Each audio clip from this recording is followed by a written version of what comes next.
Good morning, welcome to Morning Outlook. This is Kim speaking on Monday, the 16th of October.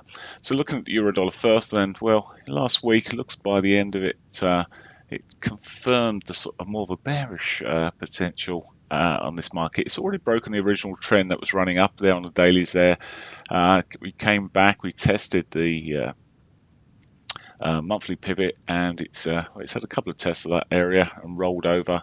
And at the moment, we're just below the weekly pivot rather. Just pushing down here at the moment on this 4-hourly picture a bit clearer.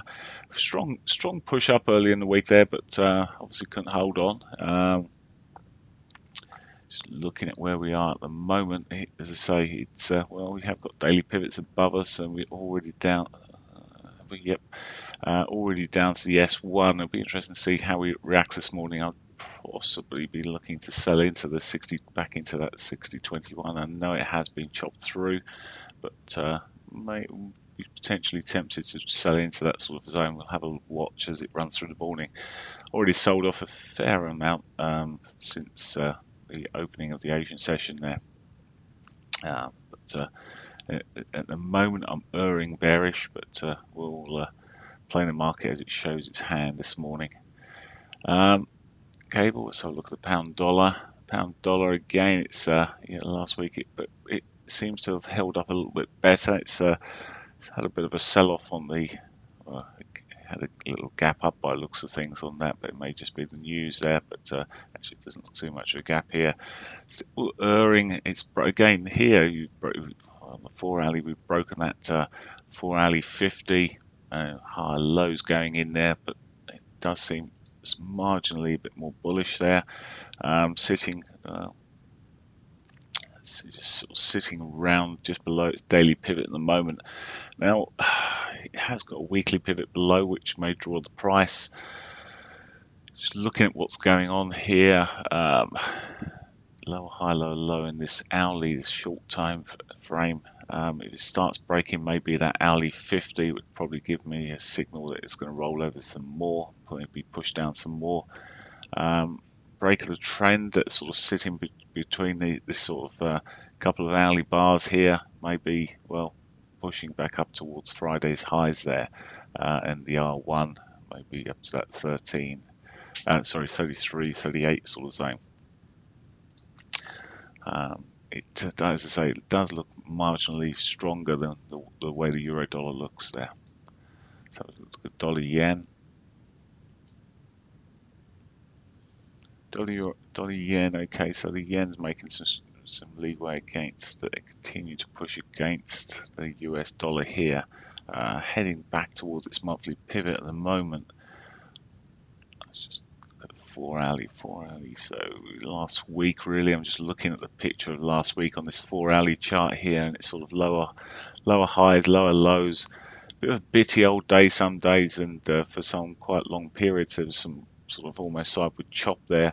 At the moment, it's it's just putting a 4-hour pivot swing in at the moment. As it closes like that, it could be on for further downside here towards that monthly pivot.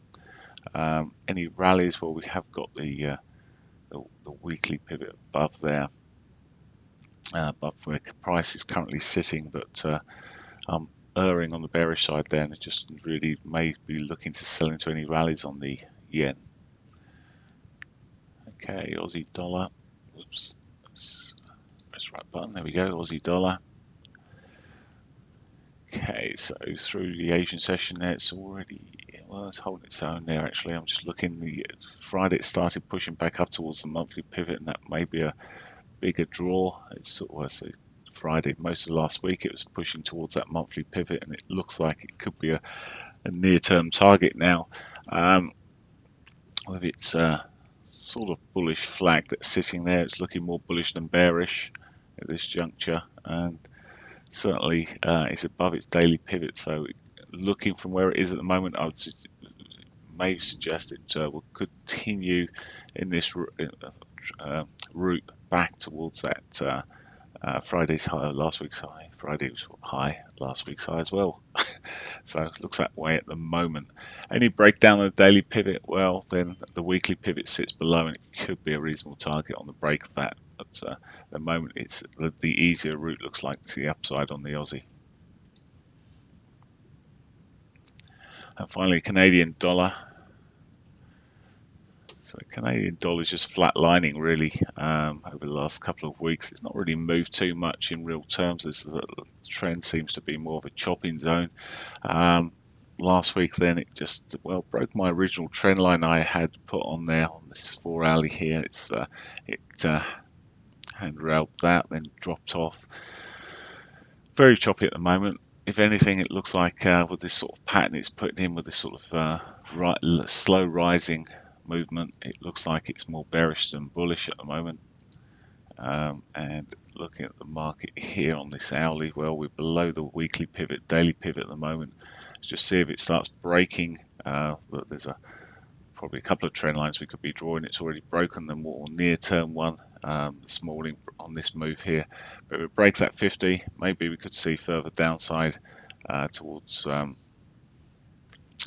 Friday's lows and maybe even last week's lows at some point, and that S1 area. Okay, that's pretty much it. There's not a lot of news out today. I was just reading through here, Canadian foreign security purchases, nothing. So I think it's going to be a quietish old day in the markets from a fundamental point of view. I believe Theresa May's flown across to Europe to try and get things sorted out there. We'll see,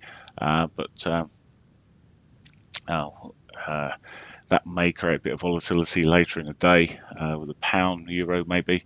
But that's it for me. Have a great one. Bye for now.